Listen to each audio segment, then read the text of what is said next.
रोशनी की किरण बुक्स। रोहित 8वीं कक्षा का छात्र था। वह बहुत आज्ञाकारी था और हमेशा औरों की मदद के लिए तैयार रहता था। वह शहर के एक साधारण मोहल्ले में रहता था जहां बिजली के खंभे तो लगे थे पर उन पे लगी लाइट सालों से खराब थी और बार बार कंप्लेंट करने पर भी कोई उन्हें ठीक नहीं करता था। रोहित अक्सर सड़क पर आने जाने वाले लोगों को अंधेरे के कारण परेशान होते देखता। उसके दिल में आता कि वो कैसे इस समस्या को दूर करे।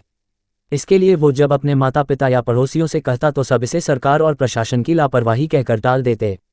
ऐसे ही कुछ महीने और बीत गए। फिर एक दिन रोहित कहीं से एक लंबा सा बांस और बिजली का तार लेकर और अपने कुछ दोस्तों की मदद से उसे अपने घर के सामने गाड़कर उस पर एक बल्ब लगाने लगा। आस पड़ोस के लोगों ने देखा तो पूछा, अरे तुम ये क्या कर रहे हो? मैं अपने घर के सामने एक बल्ब जलाने का प्रयास कर रहा हूँ, रोहित बोला। अरे इससे क्या होगा, अगर तुम एक बल्ब लगा भी लोगे तो पूरे मोहल्ले में प्रकाश थोड़े ही फैल जाएगा, आने जाने वालों को तब भी तो परेशानी उठानी ही पड़ेगी, पड़ोसियों ने सवाल उठाया। रोहित बोला, आपकी बात सही है, पर ऐसा करके मैं कम से कम अपने घर के सामने से जाने वाले लोगों को परेशानी से तो बचा ही पाऊंगा। और ऐसा कहते हुए उसने एक बल्ब वहां टांग दिया।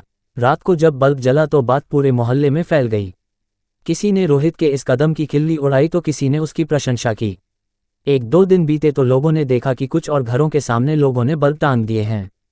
फिर क्या था, महीना बीतते बीतते पूरा मोहल्ला प्रकाश से जगमग हो उठा।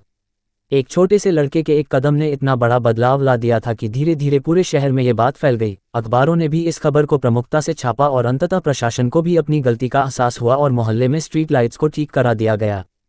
फ्रेंड्स, कई बार हम बस इसलिए किसी अच्छे काम को करने में संकोच कर जाते हैं क्योंकि हमें उससे होने वाला बदलाव बहुत छोटा प्रतीत होता है, पर हकीकत में हमारा एक छोटा सा कदम एक बड़ी क्रांति का रूप लेने की ताकत रखता है।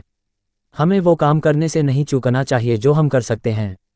इस कहानी में भी अगर रोहित के उस स्टेप की वजह से पूरे मोहल्ले में रोशनी नहीं भी हो पाती तो भी उसका वो कदम उतना ही महान होता जितना कि रोशनी हो जाने पर है।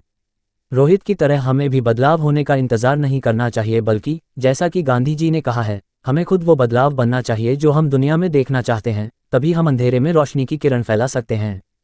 कैसी लगी वीडियो कमेंट बॉक्स में कमेंट करें। लाइक, सब्सक्राइब और शेयर करके लाखों करोड़ों लोगों का उत्साह बढ़ाइए। बेल आइकॉन प्रेस करें। आपके अपने motivational speaker mister Amit Kumar गोला। दिल की गहराइयों से प्यार भरा बहुत बहुत धन्यवाद।